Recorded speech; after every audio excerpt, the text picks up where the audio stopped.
I don't know if anybody's really done this before, compared an old truck to a new truck. Hey, now the big question is, am I going to buy this now that I've tested out? And I said I'd tell you. I am going to tell you that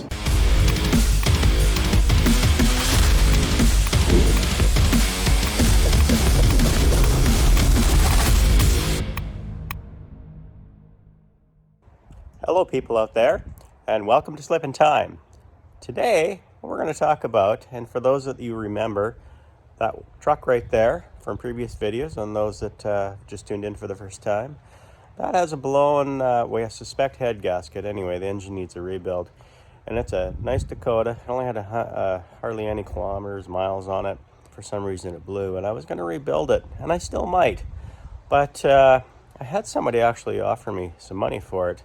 Fair offer, I'd say. In the last couple of days since the offer, was looking at what other options I have, and something I've always been interested in is one of these, and this is the Diesel Colorado. This is a 2021 model, and what I think I want to do with it, and the dealer was fine with it, gave it to me for the day. I'm going to pull with it. Obviously I've got trailers, I haul stuff. I've got an RV, enclosed car hauler, open car hauler as well. I want to see how well it pulls compared to this guy. I have to say that this Magnum V8 4.7 pulled really well. It was really horrible on fuel. That's what I'm hoping the diesel of this guy makes a difference.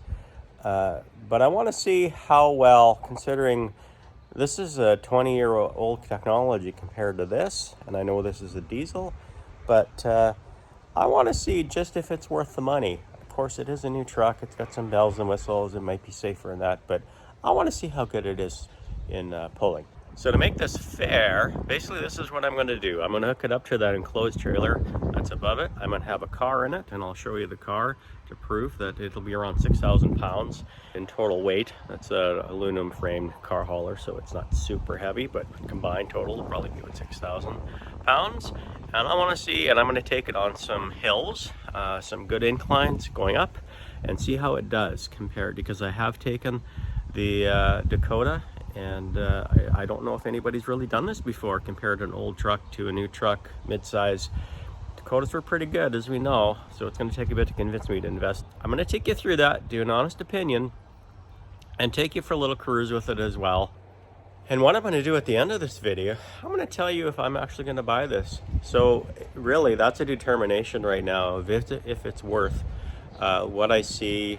Fuel mileage will be part of it, but in reality, I've got to see how well it tows and how comfortable it is. I'll be watching the temperatures of the transmission and all that. And at the end of this, I'm going to decide whether, in front of you, if I'm going to purchase it or not. I think that goes a pretty good, honest opinion, obviously, if it convinces me to invest in it, compared to putting some time and money into that Dakota and just drive it.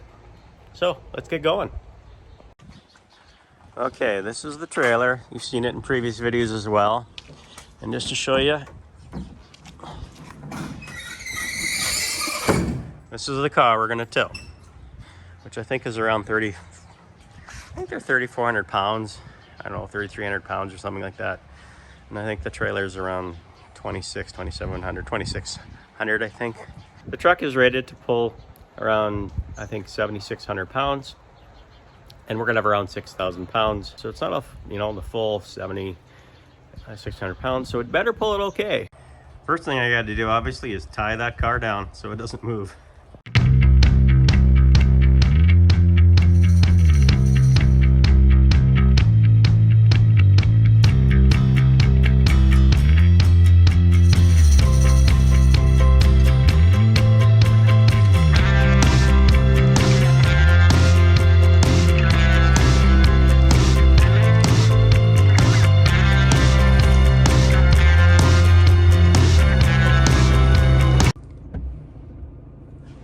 First advantage I've already see over the Dakota is this rear view camera. We're looking right at the hitch. Actually, it's telling you where to go. Well, it's pretty cool. I don't know what the exclamation point's in, but it's saying, I don't like you? I don't know. Maybe it thinks it's too high. I don't know. I have to look that up, but obviously this helps. That's not a reason to buy it, because a couple $100 you can put a rear camera in the Dakota and get that done. But it is nice to have, obviously, so that's a plus right now. Something of interest on the Dakota, I always had to use an equalizing hitch, and I can't actually do that on here because, and I'll show you why. If I put a level on here, you can see, well, equalizing hitch normally brings it up, right? But if I bring it up, if you look at the bubble, it gets worse. So I do know that helps stabilize a little bit too, but no airbags, nothing, and compared to the Dakota, I definitely have to use an equalizing hitch on this trailer with a load in it, just to balance it out. You can see it's squatting a little bit, but I'm actually pretty impressed. Pretty impressed, to be honest. So already, I'm going to call it an unfair advantage on the Dakota because it has an equalizing hitch, and I'm not going to use it on this one. Tell you, if it pulls better than the Dakota, obviously there's another positive on there. And here's the Dakota, looking the other way, pouting. So sad, wondering what I ever did for me to look at another truck. And over here we have the new setup, which I think looks pretty sharp, I must say. Okay. We are off on our journey. Start up. Exhaust brake and trailer mode on. And that shows a little bit there. I'll just show you how that goes off and on to indicate there. I'm gonna adjust that to, I'll go around 5. It goes from 0 to 10. See how that does. I'm also going to do fuel economy, check on that. The temperature, transmission fluid is at 48 degrees Celsius right now. I can do a conversion on that as well. We'll see what it is normally, and then when we're going to climb the hill, we're going to see what it's like after that. I'm pretty sure it can be around 200 degrees Fahrenheit or a little more. And I don't have a long rise, I just have a sharp rise, and that's going to be my test. That's typically my driving. I don't have too many long elevations to go to, so that's some of the parameters that I've got there.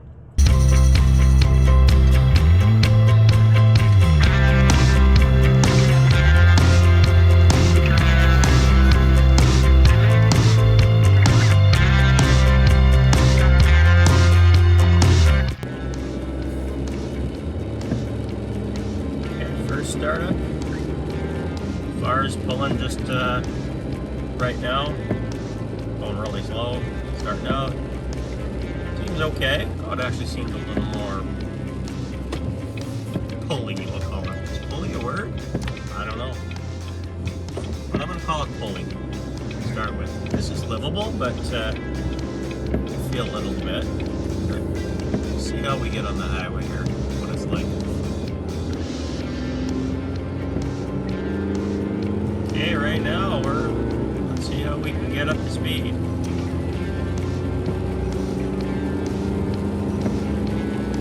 Too bad, once it revs up, a little torque band there. Let's see, from the low speed, takes a little bit of work. Definitely can feel the sway of the trailer. A little more than I expected, to be honest. There's a bit of a wind today, so I can feel it swaying a little more than I expected. A lot more than I expected, considering I'm not going super fast right now. I'm going about, I guess I am. I'm going around 60 miles an hour, I guess. The Dakota feels like it's going faster than it is compared to this. I think it's just because this is a much softer ride truck. Definitely can feel the sway a bit. A little surprised in that, to be honest, compared to what I've witnessed before with the Dakota. So that's a bit of an issue. Right now the transmission is around 154 degrees. I've been into the drive maybe 5 minutes so far on a flat plane. So that Dakota, did a lot of pulling with it. Many 12, 14-hour drives. Very happy with the way it pulled. No complaints at all. My story about when I got a trailer was a number of years ago.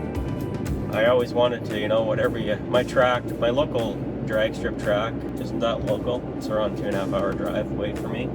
Basically hot rodding a car and drove there until one time my axle broke. My rear axle broke, just twisted it, basically too much power, which was a good thing in a way, but right off the line, she just broke. And to get home, I had to bug someone to get it up to me. They had to get their trailer, etc. I ended up being outside the gates of the place till like 1 or 1:30 in the morning. Still having a 2.5 hour drive after that, loading up. And after that, I said, you know what? I can't have this in my mind. If I'm racing, then I might break and have trouble getting home. So I bought a trailer. Because my idea was that if I know I can get the truck, or if I can get the car home that I'm racing, if it breaks down, I'll go for it. Just don't need that in the back of my head. And then, of course, if you race, you're going to break eventually, so that's just it. You just don't want to be stranded. So that was the start of my trailer days, and then since then I got it, closed trailers, I said, and I got an RV. And I made sure the weight was only no more than 6,000 pounds that I was towing, just because of the Dakota and the way it felt. So I was pretty happy with the results so far, until that engine went, as you guys can see in a previous episode. In case you're wondering what I was researching and what I found out to be kind of the competitors of replacement of the Dakota, there was really only two that came to mind, and that was because I wanted the mid-size truck, and that was this one, obviously the Colorado Diesel, and the other one was the Jeep Max Tow. Now obviously there's a huge price difference between the two, as you know. The Jeeps are pretty sought after, and being the time of year right now, end of the year run, and as we know, the supply is pretty low today. I can't find a Jeep Max Tow. Could try the Rubicon, but that isn't a fair comparison, because if I buy one, I want it to be the Max Tow, just because it can handle a lot more weight, well, a few hundred more pounds for sure. So I don't have that to compare. But to be honest, it's a beautiful truck, but for the price difference, I'm just not sure if it's that much more truck. Now, to be fair, I haven't actually drove one. I haven't even sat in one, but I do like them. If you are out there and you got that truck, maybe put in the comments what you think of that and your experience with it, and hey, maybe you should put a video out there doing a comparison if you can. It would be cool to have. I would have loved to have done a comparison of the Max Tow to this diesel to the Dakota. Just don't have the supply around to do that. What I do like about this compared to what the Ford doesn't have yet is the auto 4-wheel drive. I believe the Jeep has that now. I do like the auto fuel and 4-wheel drive, which is a plus from what I have in the Dakota, which you switch back and forth. Not the biggest deal, but it is nice to know that you never have to worry about it being a nice catch, that it's not going to engage, so you've always got that. Let's do the report on fuel mileage now. I'm going about 60 miles an hour. Nothing too spectacular, I guess. And I'm only getting 10 miles per gallon. I've heard reports with this much weight, people getting 15. Nope, I ain't getting 15. We'll level her out. I'm on a flat plane, by the way. I got the cruise set to 61 miles an hour. And it went to about 13 miles per gallon. Transmission fluid temperature is about 185 degrees, which is pretty fine. I think I'm definitely happy with that. Those of you that want it in Celsius and liters per 100, transmission fluid is 85 degrees Celsius. And the fuel economy right now is 20 liters per 100. So it's telling me, I'll just keep an eye on that here. I'm on a flat plane again. Worse than I thought, for sure. Okay, the temperature right now of the transmission fluid is 188 degrees Fahrenheit. We will see, as you can see, that coming up here is a valley. It's actually a pretty steep valley. I doubt if it'll be captured in the video well, but it is pretty steep climb. I'm going down the more gradual one. I'll end up doing both.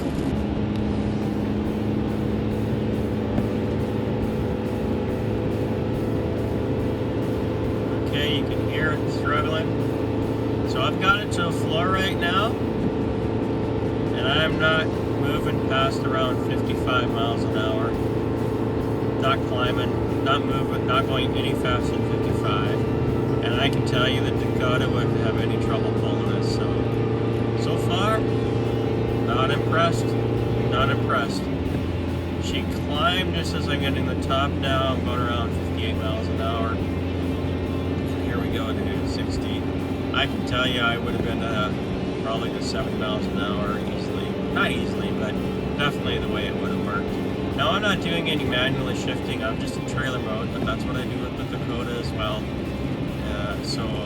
Definitely not, I guess I'm not satisfied with 20 years and diesel and technology and what should have been much better. I tell you, that trusty Dakota is something. Now, I haven't made my decision yet because there's lots of other factors going on, obviously, too, but I'll let you know. Now I'm coming back the other way through that valley, and well, we'll see how it holds on the steep incline down. I'm sure it'll be fine. We've got a little bit more with the wind now, but there's a big severe wind today. I still got to check how bad it is, but I don't see the trees really swinging that, so I definitely can feel the difference. Exhaust brake here kicking in a bit. Now we're at the bottom of the valley.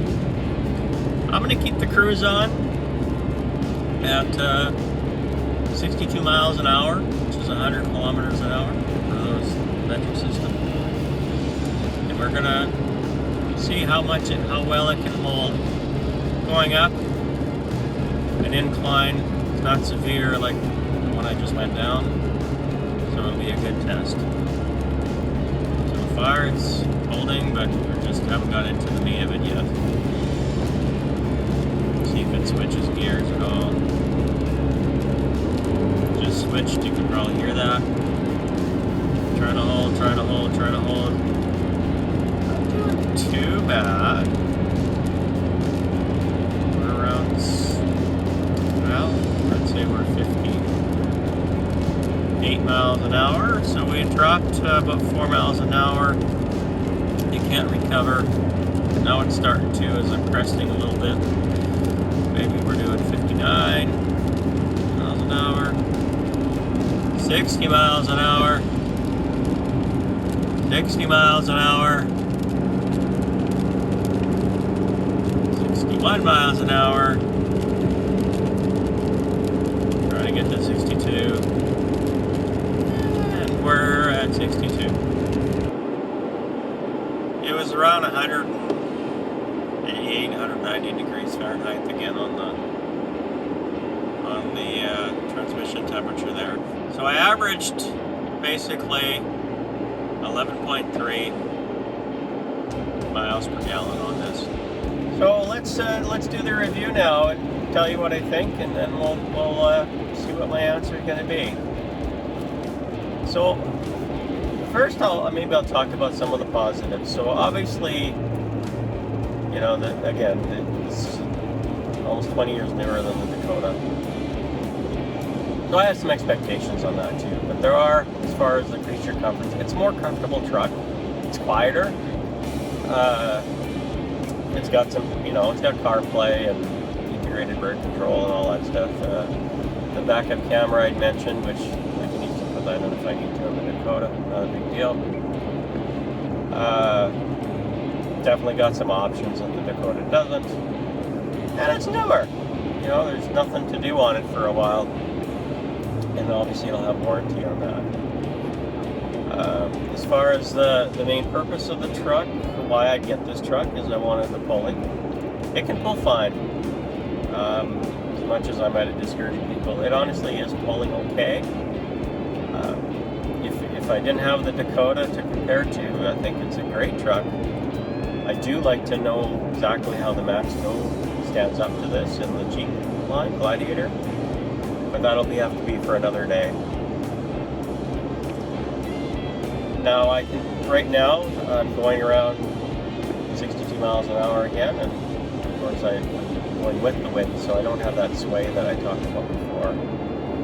But I didn't feel the same sway with the Dakota. And I guess I'm getting into some of the negative points now. The mileage on this I thought would be better. It's better than the Dakota. The Dakota gets about, I think it gets 10 to 12 miles to the gallon at best, pulling this type of load. And this was at worst, maybe say it was getting that.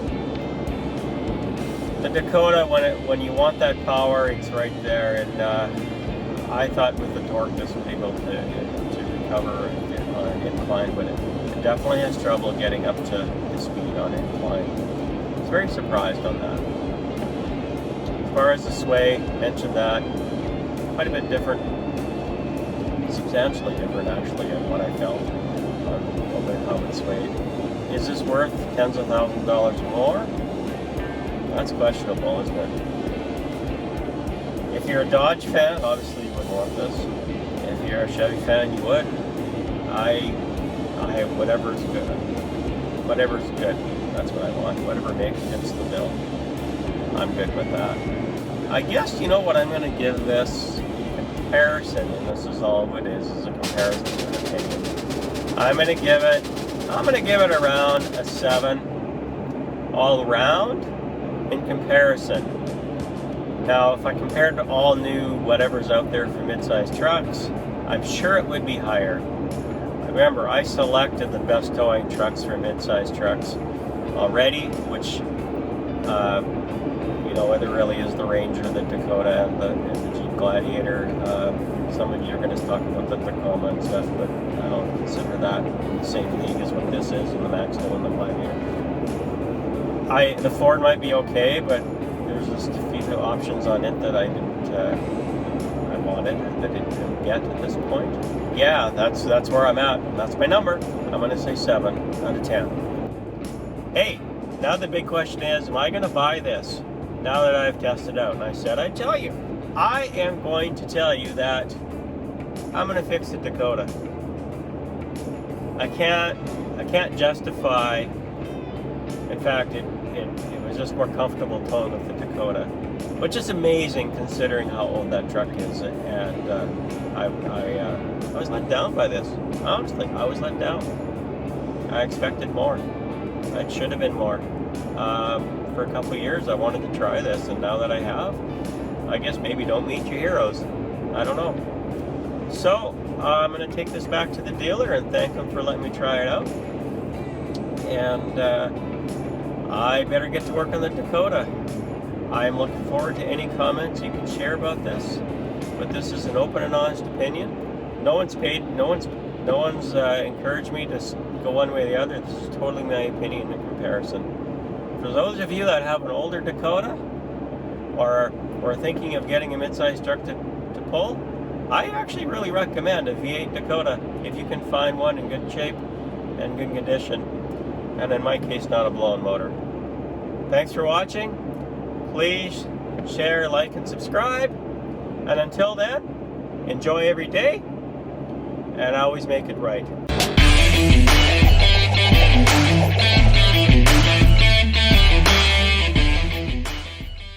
For those that are interested, I have some weigh scales here, so I'm going to see what they weigh